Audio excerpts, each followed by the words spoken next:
shirkoodan jira ay Hargeysa wada jirka ugu qabteen siyaasi Ismaaciil Hurre Buuba, siyaasi Cali Cantar iyo Kaysa Cali Geedi oo saddexdooduba ku habtirsada xisbiga mucaaradka wadani ay waxay si adag ugu dhaliileen xukuumadda Somaliland heshiiska ay ku hawlantay inay la gasho dawladda Imaaraadka ku aadan in saldhig military laga sameeyo magaalada Berberi xarunta gobolka Saaxil. Maha caano Soomaaliya jirta oo la yiraahdo Berberi wax go lagu qaado ka weyn arrintan laga hadlayaa saldhiga Berberi horta aan maantay mahmaadaasi runtii ay taagan tahay dawladaha hadilmay jasiiradda Carabta khaasatan hadilmay maxaa dawladaha Khaliijka lagu magacaabo waa dawlado aynu aad iyo aad isugu baahanahay aynu wax wada qabsanana loo baahan yahay sidaas oo kale dawladaha Geeska Afrika ee Ethiopia ka mid tahay ee Djibouti ka mid tahay ee Kenya ka mid tahay ee Eritrea ka mid tahay ee dawladaha hadilmay Suudaan iyo mandaqada dawlado fara badan oo ka mid ah waa inaynu hadilmay arrintaasi way khusaysaa kulkaas arrintu Google xaad fara badan iyo sharaxaad fara badan ayay hadilmay u baahan tahay Soomaalidu waxay ku mahmahada nin hadilmay hagoog xumi inuu wax qarsanayaa la moodaa dawladdu siday arrintan u soo dhigaysaa waa si aad moodo wax la qarinayo inay hadilmay arrintu tahay hagoog xumadaasi dadweynaha waxay gelisay hadilmay maxaa tuhun aad iyo aad u ballaaran oo la leeyahay waxa meesha laga wadaa waxa weeyaan waxaan danteena ku jirin cilaaqaadka innaka iyo dawladaha hadilmay maxaa Khaliijka oo cilaaqaad laga yaabo inay hadilmay arrintan hadilmay haday suun u murkacato dhibaato ka gelin karta iyo iyadoo annaka iyo dawladaha hadilmay Geeska Afrika ee aynu jaarkanahay aad isugu baahanahay iyadana loo baahan yahay arrimahaas oo kale inay wada tashi ka yeelano ay hadilmay dhamaadaan arrimahaas oo kale ilaa hadilmay maxaa si wanaagsan looga baaraandago aniga waxa ila tahay heshiiskaasi uma bisla in maanta hadilmay baarlamaan la keeno in la yiraahdo hadilmay vote baa la gelinayaa waxa aan la fahamsanayn hadii vote la geliyo dhibaatoon baa ka timaada mid hadilmay maanta jahwareer iyo iska hor imad wadanka ka dhalin kartana weeye sidaas aawadeed ayaan hadilmay anigu dawladda ka codsanaya inay arrintaas dib uga joogsato waxaan waa in laga joojiyaa oo laga waantooba saadaradeed waxaan leeyahay anigu baarlamaanka qoladan guurtida baarlamaanka ha ka fiirsadeen arrinta hana kana talaasulin dawladana waxaan leeyahay madaxweyne ka bax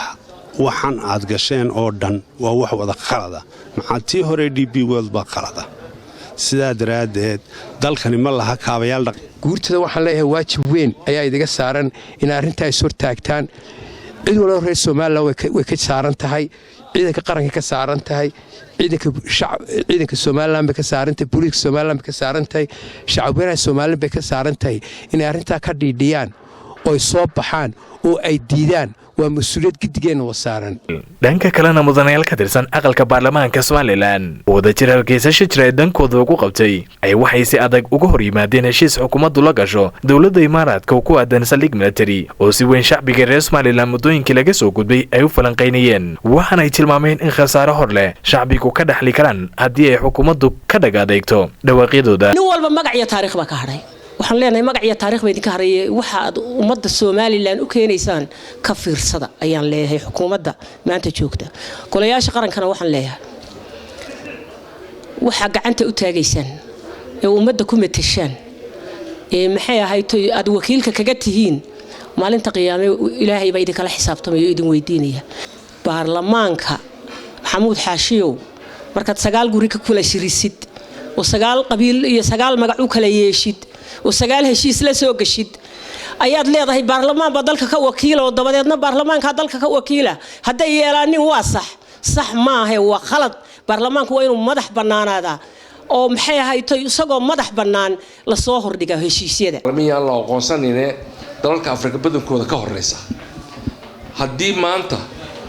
أي نكمل إنه سياسة ضد إسلام أما ضد عرب وإسرائيل واحد نقرصها إنه dagaalkii ka qayb galay bil matan imanka Imaaraadku ama ciidamada Navy base ka la siinaya waxay raacsan group laba group oo isdilayo Caraba ayay group raacsan yihiin oo groupna way la dagaalamayaan groupna way raacsan yihiin oo way la socdaan innaku haddaynu labada group islayn iyo group aynu meel siino dijino oo diyaaradoodii ciidankooda la yimaadaan oo ka duulaan ama hub kaga ridaan ma waxay idinla tahay